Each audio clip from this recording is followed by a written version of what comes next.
Finally diploma two degree admission જે actual round છે round 1 એનું રિઝલ્ટ એસીબીસી ની વેબસાઇટ ઉપર આવી ગયું છે.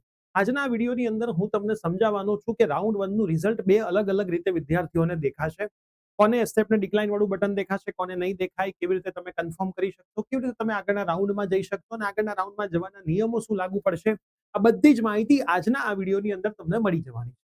વિડીયો જોયા પછી જો તમારો કોઈ પણ ડાઉટ રહી જાય છે તો 100% કમેન્ટ કરજો. એનો અલગથી આપણે લાઈવ સેશન લઈશું ત્યારે એ લાઈવમાં આ વસ્તુ કવર કરવાનો પ્રયત્ન કરવાના છીએ. તો યસ દોસ્તો, મારું નામ છે પ્રિયેશ પટેલ. આપ સર્વેનું ખૂબ ખૂબ હાર્દિક સ્વાગત છે પ્રિયસર વિદ્યાપીઠ પ્લેટફોર્મની ઉપર. સૌથી પહેલા તો ચેનલની ઉપર નવા છો, સબસ્ક્રાઇબ કરી દો.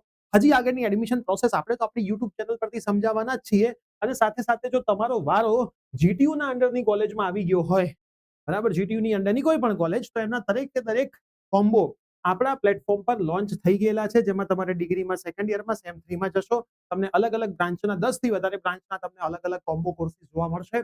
હજી ઓફર ચાલુ છે, તમારે બાય કરવા હોય તો કરી શકો છો. કોમ્બોની અંદર એક કોર્સની પ્રાઇસ ઓનલી 450 રૂપીસ છે. તમે કન્ટેન્ટ જોશો એટલે ખ્યાલ આવશે. પ્લસ પ્રિયસર વિદ્યાપીઠ કોલેજ યુટ્યુબ ચેનલ ઉપર આ દરેકે દરેક સબ્જેક્ટ્સના લાઈવ પણ સ્ટાર્ટ થઈ ચૂક્યા છે બ્રાન્ચ વાઇઝ. એ પણ જોજો. ગઈકાલે ઇલેક્ટ્રિકલનો હતો, આજે ફરીથી એક લાઈવ થવા માટે થઈ રહ્યો છે. પ્રિયસર વિદ્યાપીઠ કોલેજ ચેનલ ખાસ તમે જોજો. હવે આપણે એસીબીસી ની વેબસાઇટ ઉપર તમે જેમ લોગિન કરતા હતા એમ લોગિન કરીને તમારે રિઝલ્ટ જોવાનું છે. એમાં અમુક વસ્તુ હું તમને બતાવું. આ એક રિઝલ્ટનો મેં ફોટો પાડ્યો છે જે વિદ્યાર્થીને એલોટમેન્ટ કેટેગરી છે TFWS. હવે એવી કોઈ પણ કેટેગરી હશે જેમાં 0 રૂપીસ ફીસ ભરવાની હશે, ખાસ સમજી લેજો. 0 રૂપીસ ફીસ. કઈ કઈ કેટેગરી આમાં આવી શકે? એક TFWS આવી શકે, એક ગવર્મેન્ટ કોલેજમાં ગર્લ્સ આવી શકે, એક એસસીબીસી અને એસટી વિદ્યાર્થીઓ જે છે એમને 0 રૂપીસ આવી શકે, ફ્રી શિપ કાર્ડ વાળા છે એમને. ઠીક છે, તો TFWS કેસ, ફ્રી શિપ કાર્ડનો કેસ અને ગવર્મેન્ટમાં ગર્લ્સને એડમિશન મળ્યું છે, આ દરેકે દરેક કેસમાં 0 રૂપીસ ફીસ હશે. તો એમણે એક્સેપ્ટ અને ડિક્લાઇનનો ઓપ્શન બતાવતો હશે. હવે એક્સેપ્ટનો મતલબ એવો છે કે આ એડમિશન તમે કન્ફર્મ કરો છો. ડિક્લાઇનનો મતલબ એવો છે કે કન્ફર્મ કરતા નથી. આ બટન દબાવાય જ નહીં. આ જ બટન તમારે દબાવવાનું, બરાબર? આ જ બટન તમારે દબાવવાનું. જો તમે ડિક્લાઇન કરો છો તો આ કોલેજની આ બ્રાન્ચની અંદર તમને એડમિશન આવનારા એક પણ રાઉન્ડમાં નહીં મળે. આ કોલેજની આ જ બ્રાન્ચમાં, બીજી કોઈ બ્રાન્ચમાં લેવું હશે તો મળશે, પણ આ જ કોલેજની આ જ બ્રાન્ચમાં એડમિશન તમને આવનારા કોઈ પણ રાઉન્ડમાં નહીં મળે. પણ હું તમને સમજાવું એટલું કરો. ડિક્લાઇન નથી દબાવવાનું, એક્સેપ્ટ દબાવવાનું. તમે એક્સેપ્ટ દબાવી દેશો એટલે સીટ એલોટમેન્ટ રિઝલ્ટ તો તમારું જોઈ લેશો. આ પે સીટ એક્સેપ્ટન્સ ફીસમાં કશું આવશે જ નહીં. સીધું એક લેટર તમારો સરસ મજાનો ડાઉનલોડ થઈ જશે. એને એડમિશન લેટર કહેવાશે. એ ડાઉનલોડ કરીને સાચવીને રાખી દેવા. હવે જે પણ વિદ્યાર્થીઓને ફીસ ભરવાની આવતી હશે, ફીસ ભરવાની, બોયઝ હશે ગવર્મેન્ટમાં 1500 રૂપિયા, ગર્લ્સ હશે તો 0 જ છે એટલે એની તો વાત થઈ ગઈ. બોયઝ કે ગર્લ્સ હોય, પ્રાઇવેટ કોલેજ હોય, 20,000 રૂપિયા. તો એ લોકોને એક્સેપ્ટ ને ડિક્લાઇન કેવી રીતે ગણવાનું? એમને આવું કંઈ નહીં બતાવતું, એમને ખાલી આ રિઝલ્ટ જ બતાવતું હશે. તો એ લોકોએ 20,000 રૂપિયા ભરી દે એટલે એક્સેપ્ટ થઈ જાય. 20,000 ના ભરે એટલે ઓટોમેટિકલી ડિક્લાઇન થઈ જાય. તો તમને આવો કોઈ ઓપ્શન નહીં બતાવતા હોય જેને ફીસ ભરવાની હશે, તમે ફીસ ભરશો એટલે અહીંયા તમને લેટરનો ઓપ્શન આવી જશે. એ લેટર તમારે ડાઉનલોડ કરી દેવાનો. એ લેટર કઈ રીતનો હશે? આ રીતનો એક લેટર તમારો જનરેટ થશે. એમાં બધું જ લખેલું હશે કે તમારો મેરિટ રેન્ક કયો હતો, તમને કઈ કોલેજમાં મળ્યું છે, કયા કોટામાં મળ્યું છે, બધું જ. બીજી મોસ્ટ ઇમ્પોર્ટન્ટ વસ્તુ, ઘણા બધા વિદ્યાર્થીઓ કહેતા હોય છે કે સાહેબ મારી અહીંયા એલોટમેન્ટ કેટેગરી બદલાઈ ગઈ છે, હું આ કાસ્ટમાં છું, ઓપન થઈ ગઈ છે. તો એ તો મેં તમને દર વખતે સમજાવું છું. તમને તમારી કાસ્ટના મેરિટ પ્રમાણે જ એડમિશન મળ્યું છે, પણ જે તે કોલેજની ઓપનની સીટ ખાલી હતી એટલે તમને ઓપન આપ્યું છે. એટલે એમાં તમારે કોઈ ચિંતા કરવાની નથી. તો એસસીબીસી અને એસસી વાળા વિચાર સાહેબ તો મને ફ્રી શિપનો લાભ મળશે, એ તો તમને કોટા પ્રમાણે મળ્યું છે એટલે આમાંય તમારી ફીસ નહોતી. હવે તમે તમારો જે કોટા પ્રમાણે એડમિશન મળ્યું છે, કોઈ ફીસ નથી, ફ્રી શિપ કાર્ડ કોલેજે જમા કરાવવાનું, નહીં કરાવો પછી ફીસ ભરવી પડશે. તો આ વસ્તુ ધ્યાન રાખજો. તો આની બહુ ચિંતા કરતા નહીં. હવે આપણે થોડી કી ડેટ્સ ઉપર નજર નાખી દઈએ. રાઉન્ડ 1 ના જે કટ ઓફ છે તે આપણી એપ્લિકેશનમાં મુકાઈ ગયા છે. પ્રિયસર વિદ્યાપીઠ એપ્લિકેશનમાં માય કોર્સમાં તમે એડમિશન 2026 નો કોર્સ ચેક કરશો. એમાં એસીબીસી 2026 માં જશો, D2D એડમિશનમાં રાઉન્ડ 1 ના કટ ઓફ બધું ફાઇલ મેં મૂકી દીધી. હવે આપણે આ ઓપન કર્યું છે તો આની અંદર તમે ચેક કરો કી ડેટ્સ, કી ડેટ્સ, કી ડેટ્સ, કી ડેટ્સ, કી ડેટ્સ, કી ડેટ્સ સારી, બરાબર. તો કી ડેટ્સ પ્રમાણે રિઝલ્ટ ક્યારે આવવાનું હતું? 9 તારીખે આવવાનું હતું. એ આજે આવી ગયું, બધાને ખબર જ હોય. હમણાં એક છોકરાનો મેસેજ આવ્યો, સર એસીબીસી તો 9 તારીખે રિઝલ્ટ આપવાનું તો આજે શું કરવા આપી દીધું? બોલો. વિદ્યાર્થીઓને એક દિવસ વહેલું રિઝલ્ટ આવે ને એમાંય તકલીફ. મતલબ જિંદગીમાં બધી તકલીફો જ છે. એક દિવસ વહેલું રિઝલ્ટ આપી તો સર આ લોકો આવું ના કરવું જોઈએ, આજે શું કરવા આપી દીધું? તો અમને કહેવાથી કોઈ ફાયદો નથી. એસીબીસી ની ઓફિસે જઈને કહો તો એ લોકો તમને જવાબ આપશે. તો 9 તારીખની જગ્યાએ આજે રિઝલ્ટ આવી દીધું છે, ફીસ ભરવાની પણ ચાલુ થઈ ગઈ છે. 13 તારીખ તમે સુધી ફી ભરી શકો. એમાં એવું નહીં 13 તારીખની ફીસ તમે 12 તારીખે છેલ્લો દિવસ, એ તો તમે 13 તારીખ સુધી ફીસ ભરી જ શકશો. કોઈને કેન્સલ કરાવવું હોય તો 13 તારીખ સુધી ભરેલી ફી પાછી મળી શકે. વિડ્રોલનો ઓપ્શન આવશે. વેકેન્ટનું લિસ્ટ આવશે 14 તારીખે અને પછી રાઉન્ડ 2 15 થી 17 ચાલુ થશે. હું તમને સમજાવું છું કેવી રીતે હોય રાઉન્ડ 2. ઠીક છે. હવે બીજું એક અપડેટ એમણે એ બી આપેલી છે અહીંયા આ રહી કન્ફર્મ માટેની સૂચના. તો જો ડેટ લખી છે 9/7 થી 13/7 સુધીમાં તમારે કન્ફર્મ કરવાનું છે. સીટ એલોટમેન્ટમાં જોઈ શકશો પેમેન્ટ ભરવા માટે તમને credit card, debit card, net banking, UPI નો ઓપ્શન આપેલો છે. ત્યાંથી તમે ફીસ ભરશો એટલે ઓટોમેટિક કન્ફર્મ થઈ જશે. જેનો ફીનો ઉલ્લેખ શૂન્ય હોય એમણે એક્સેપ્ટ દબાવવાનું.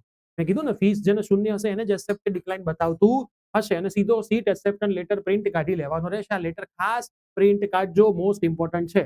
સમય મર્યાદામાં કન્ફર્મ નહીં કરો તો કેન્સલ થઈ જશે. SC/ST ના વિદ્યાર્થીઓને પણ ₹0 ફીસ હશે. ફ્રી શિપ કાર્ડ જમા કરાવવું પડશે. નહીં કરાવો તો ફીસ ભરવાની રહેશે. જો તમે વિથડ્રો કરવા માંગતા હોય તો વિથડ્રોનો ઓપ્શન પણ છે, પણ આપણે ક્યાંય વિથડ્રો કરવાનું અત્યારે આવતું નથી. પ્રોફેશનલ અભ્યાસક્રમ માટે પ્રવેશ મેળવવા કોઈ પણ વિદ્યાર્થી કોઈ પણ કોટાના એડમિશન માટે સંસ્થા ખાતે ઓરિજિનલ ડોક્યુમેન્ટ ક્યારેય જમા કરાવતા નહીં. ઝેરોક્ષ તમારે આપવાની છે. એક સેમિસ્ટરથી વધારેની ફી પણ તમારે આપવાની નથી. હવે આમાં તમારે કોઈ પણ કોલેજે કોઈ રિપોર્ટિંગ કરાવવાનું હોય, જો તમારે રાઉન્ડ 2 માં નથી જવું, રાઉન્ડ 1 માં મળેલી કોલેજ ફાઇનલ છે, તો અઠવાડિયામાં તમારી કોલેજે પહોંચી જાઓ, ડોક્યુમેન્ટ ઝેરોક્ષ આપી દો ને ભણવાનું ચાલુ કરી દો. અહીંયા એક સિમ્પલ વાત. પણ જો તમારે રાઉન્ડ 2 માં જવું છે, રાઉન્ડ 2 માં જવું છે, તો રાઉન્ડ 1 ની કોલેજે રિપોર્ટિંગ કરાવવા જવાની તમારે કોઈ જરૂર નથી. આ પહેલો નિયમ છે. તમે ઓનલાઈન એસીપીસી માં કામ કરી લીધું એટલે સીટ તમારી છે. હવે રાઉન્ડ 1 થી રાઉન્ડ 2 ના જવાના નિયમો સમજી લઈએ. એક વિદ્યાર્થી રાઉન્ડ 1 છે, એમાં ફીસ ભરે છે, ફીસ ભરે અથવા તો ₹0 છે તો એક્સેપ્ટ બટન દબાવીને રાઉન્ડ 2 માં જાય છે. અને એક વિદ્યાર્થી ફીસ નથી ભરતો અથવા તો એક્સેપ્ટ બટન નથી દબાવતો અને રાઉન્ડ 2 માં જાય છે. એક્સેપ્ટ ડિક્લાઇન 0 વાળા હશે, બરાબર? એટલે એક વિદ્યાર્થી એક્સેપ્ટ કરીને ગયો, ફીસ છે તો ફીસ ભરીને ગયો. એક વિદ્યાર્થી એક્સેપ્ટ ના દબાવ્યું, ડિક્લાઇન દબાવ્યું. જો ડિક્લાઇન કે એક્સેપ્ટ દબાવશો નહીં તો ડેટ સુધીમાં ઓટોમેટિક ડિક્લાઇન થઈ જાય. ફીસ ના ભરો એટલે ઓટોમેટિકલી ડિક્લાઇન થઈ જાય અને રાઉન્ડ 2 માં જાય. હવે રાઉન્ડ 2 માં તમને નવેસરથી ચોઇસ ફિલિંગ કરવા મળશે. રાઉન્ડ 1 માં તમને જે કોલેજ મળી છે એની જગ્યાએ તમારે જેમાં વધારે જવાની ઈચ્છા હતી, માન લો તમે 10 કોલેજ નાખી, 7મા નંબરની મળી, 1 થી 6 માં જવાની ઈચ્છા છે, તો એટલી જ કોલેજ તમારે અહીંયા નાખવાની, એનાથી વધારે નહીં નાખવાની. હવે એ કોલેજ તમે 1 થી 6 નાખી, માન લો અહીંયા 7મા નંબરની મળી છે, તમે 1 થી 6 અહીંયા નાખી, બરાબર? તો જો 1 થી 6 માં તમને કોઈ એક કોલેજમાં મળી ગયું રાઉન્ડ 2 માં, તો આ ઓટોમેટિક કેન્સલ થઈ જશે અને અહીંયા ભરેલી ફીસ તમારી અહીંયા ટ્રાન્સફર થઈ જશે, ભરી હશે તો. ના માન લો અહીંયા ગવર્મેન્ટ હતી, અહીંયા પ્રાઇવેટ થઈ ગઈ તો ગેપ ભરવો પડશે. પ્રાઇવેટ હતી, ગવર્મેન્ટ થઈ ગઈ તો એટલા પૈસા 3 મહિનામાં પાછા આવશે. પણ અહીંયા મળે છે એટલે આ ઓટોમેટિક તમારી જતી જ રહેશે. પછી તમને આ કોલેજ ફરી પાછી મળશે નહીં. આ તમે યાદ રાખજો, પહેલી મોસ્ટ ઇમ્પોર્ટન્ટ વસ્તુ. એટલે અહીંયા એવી જ કોલેજ નાખજો જેમાં તમારે જવાની વધારે ઈચ્છા હતી, બરાબર? નહીતર પછી એવું ના થાય કે અહીંયા કંઈક પડી જાય પછી એવું થાય કે સાહેબ આ સારી હતી, હવે મારે આમાં નથી જવું, કેન્સલ કરી દઉં. આવી ગઈ ને આવી ગઈ. તો આ કેસમાં તમને, અને આ કેસમાં 1 થી 6 નાખ્યા પછી તમને કશું મળતું જ નથી, તો આ તો તમારી રહેશે જ, કેમ કે તમે ફીસ ભરી હતી. ભલે તમે રિપોર્ટિંગ નથી કરાવતા તોય. રિપોર્ટિંગ ઉપર કન્ફર્મ નથી હોતું. ઓનલાઈન એસીપીસી માં કન્ફર્મ કરો એનો મતલબ કન્ફર્મ. હવે માન લો એક વિદ્યાર્થી ફીસ ભર્યા વગર અહીંયા ગયો, એને 10 ચોઈસ નાખી હતી, બરાબર? એમ કરતા 10 એને 9મા નંબરની ચોઈસ મળી હતી અને એને ફરીથી નાખી, બરાબર? 9મા નંબરની ચોઈસ એને નથી ભરવી, 1 થી 8 નાખી. હવે 1 થી 8 માં કોઈ મળી ગયું તો ઠીક છે, પણ કોઈ ના મળી તો આ પણ એની ગઈ, આ પણ એની ગઈ, બે બાદથી રહી ગયું. એટલે રાઉન્ડ 1 માં જે મળ્યું છે એને તમારે પહેલા કન્ફર્મ કરી જ લેવાય અને કન્ફર્મ કરાવીને જ આગળ વધાય.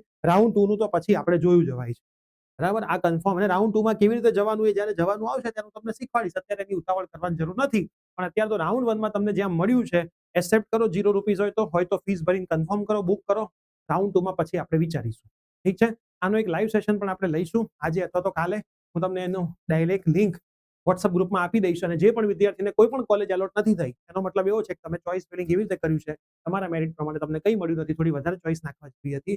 તમે જે ચોઈસ નાખો એમાં મળી જ જાય એવું જરૂરી નથી. કોકને મોકમાં મળ્યું અને રાઉન્ડ 1 માં મળે એવું નિયમ નથી. તો મોકના રિઝલ્ટમાં ક્લિયર નોટિફિકેશનમાં લખ્યું હતું કે આ એકચ્યુઅલ એડમિશન નથી, રાઉન્ડ 1 માં થોડી વધારે ચોઈસ ફિલિંગ કરવું હિતાવહ છે. ઠીક છે? તો આઈ હોપ તમારા બધા ડાઉટ ક્લિયર થઈ ગયા હશે. સરસ રીતે ભણવાની તૈયારી કરો. આપણા જે GTU ના દરેકે દરેક કોમ્બો છે એની લિંક હું નીચે ડિસ્ક્રિપ્શનમાં મૂકી દઉં છું. એપમાં બી સેમ 3 માં તમે જઈને શોધી શકશો. હવે કોઈ ડાઉટ રહેશે તો કમેન્ટ કરજો. લાઈવ સેશનમાં તમારા બધા ડાઉટ લેવાનો પ્રયત્ન કરીશું. મળીએ છીએ. વિડીયો બધાને શેર કરો. ફરીથી તમને કોંગ્રેચ્યુલેશન, તમારી મહેનત માટે કોંગ્રેચ્યુલેશન, તમારી સીટ માટે કોંગ્રેચ્યુલેશન. હવે ભણવાનું સરસ રીતે ચાલુ કરી દેજો, કેમ કે ઓલરેડી સેમિસ્ટર 3 ની શરૂઆત થઈ ચૂકી છે. મળીએ છીએ. Bye bye.